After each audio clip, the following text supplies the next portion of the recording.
Hi, I'm Tommy Joe Moore, author of the Shanghai School of Street Fighting, World War II combatives instructor and all-round fan of everything fighting between 1939 and 1945.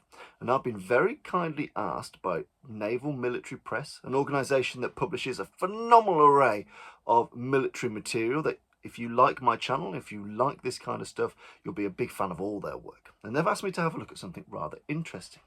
And it is this hidden gem here, and I'll give a bit of an explanation. This book is called Abwehr Englische Gangster Methoden, and I'll explain a little bit about what it means and its significant place in history. But first, a little bit of blurb from the back. In 1942, the Wehrmacht published a training manual with the goal of countering the silent killing tactics used by British commando units. The manual was, much in line with typical National Socialist terminology, titled Abwehr Englische Gangster Methoden, Defense Against English Gangster Attacks. The book was compiled due to Wehrmacht intelligence operatives uncovering a British hand-to-hand course for SOE, commandos, etc. on methods of quick and silent killing, undoubtedly developed by W.E. Fairbairn and E.A. Sykes, although there were many others in that field too, which shouldn't be forgotten. They correctly assessed that troops in general, and particular the Geheime Staatspolizei, the Gestapo, the Sicherheitsdienst, the security guards, forgive that butchery of German there, and sentries would be in grave danger when confronted by men trained in such methods. This manual/program was the Wehrmacht's response. So this is the Wehrmacht's response to Allied silent killing and combatives methodologies. Now, it's a really, really interesting book, and I thoroughly advise you to take a look, because not only is it interesting to take the German perspective on World War II military combatives, of which they were rather well advanced. Now, we mustn't forget that Germany had been going through a long period of national militarization. Boxing, wrestling, judo, jiu-jitsu. Germany had a huge jiu-jitsu scene compared to the rest of Europe. A huge jiu-jitsu scene. So we can't just go around assuming that people like William Fairbairn and E.A. Sykes and so forth came and this was completely alien. When people were trained in these methods and they went over into occupied Europe, that these methods were a total shock. They're not a total shock because Germany was practicing them too. It's a huge part of German military culture to be fit, to be strong, to be capable, and they had just as much access to Eastern and Western martial methodologies as anyone in the Allied forces. So it's just an important thing to have in mind there. But this guide is fantastic because it contains the original German, and the way it's constructed is it's about a gangster method. So you've got an attack, in this instance a stab from the front above the shoulder. So it's got what it perceives to be a typical Allied attack using Allied training methodologies, and then what can a German soldier, sentry, police officer do to defend against such a technique and then respond. So you'll notice that all of these, it might not show up so well on camera, but you've got a pretty good quality photograph here. So this is it's very large format imagery, and I like the size of the book in that I can really see what's going on. So you'll have an attack, a knife stab over the shoulder. You'll have a defense, so how to mitigate and not get stabbed, not get hit, not get thrown, and then a further counter attack. So pretty, normal, standard, basic building block training here. What is the defense? What can you do? So what is the attack? What is the defense? And what can I do about it thereafter to finish that particular encounter? And that's how the book is structured. So you'll have the defense and the counter attack, and you'll see that play out, and you can see some really lush imagery. Sometimes you see the counter-attack in fashion there, so you see a slightly different German variation. For Allied forces, the chin jab underneath is very common. For this German chap here, using the top, the pan of the forehead, again, both similarly effective strikes. Both have fantastic shake of the brain, but you can see very much jiu-jitsu influenced fighting materials here. How to avoid being strangled/stabbed by a sentry from behind. There are a number of illustrations too, but the vast majority of this book is in rather marvellous, large format, easy to see and very, very clear descriptions. And as befitting a military guide for people that don't do this all the time, the content is sparse but very, very clear. What is happening to you, how to survive it, how to fire back. What is happening to you, how to survive it, how to fire back.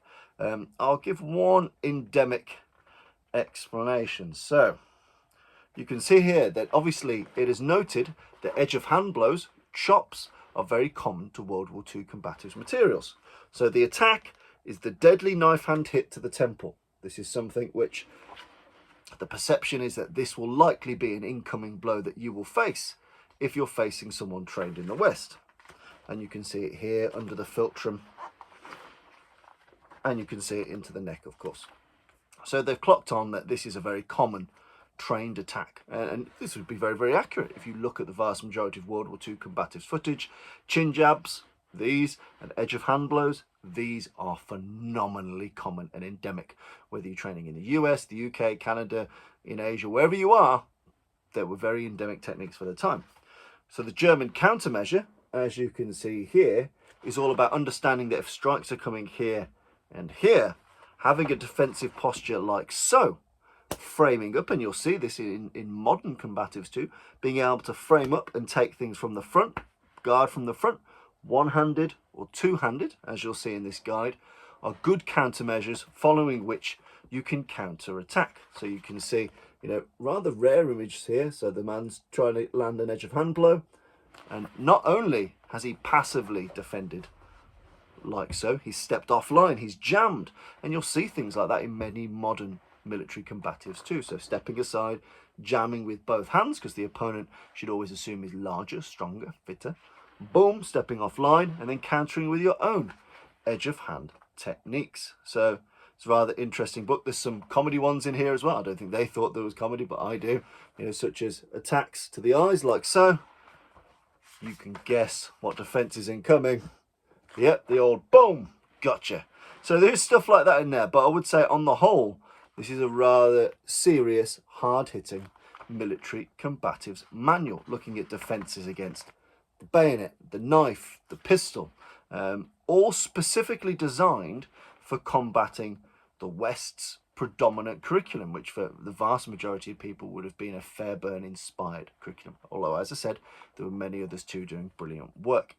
There's an interesting aside in here, so I'm just going to, forgive me a bit of story time, but techniques, by the book, do the techniques. It's very interesting because it highlights what was common and what was taught. It'd be interesting to know which of the World War II curricula, manuals, guides that the Wehrmacht managed to get their hands on, but again, different story for a different day. So here's some content from inside.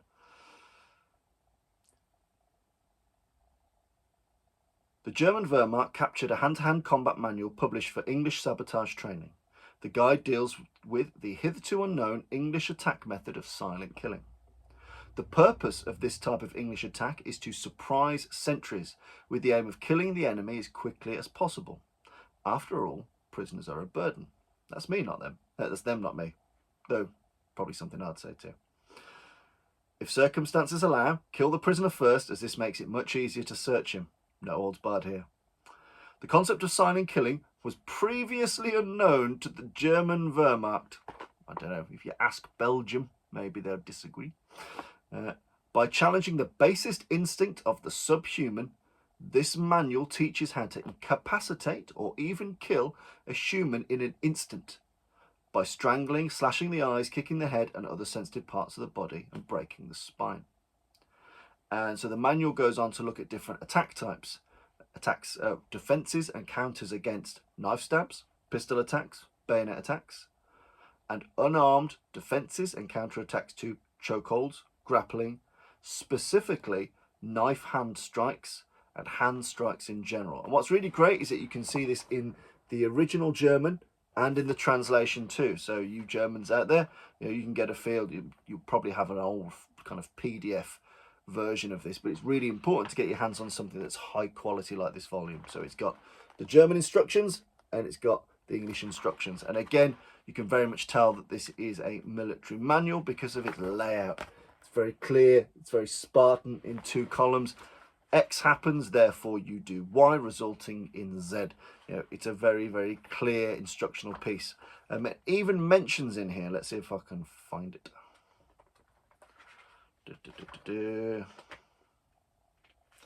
This is interesting. I think you'll find this interesting. So this is a note to the instructors of this stuff, the instructors of this material. The training courses doing this stuff, the anti-English gangster method, the training courses should last about 10 hours and be based on demonstrations by suitable athletes in the unit. I like that it refers to as athletes, because no doubt it will be the boxers, the wrestlers, the judokas, the jiu-jitsukas that would be picking this stuff up. To practice the individual defensive methods, puppets, stuffed sacks or old uniforms can be used.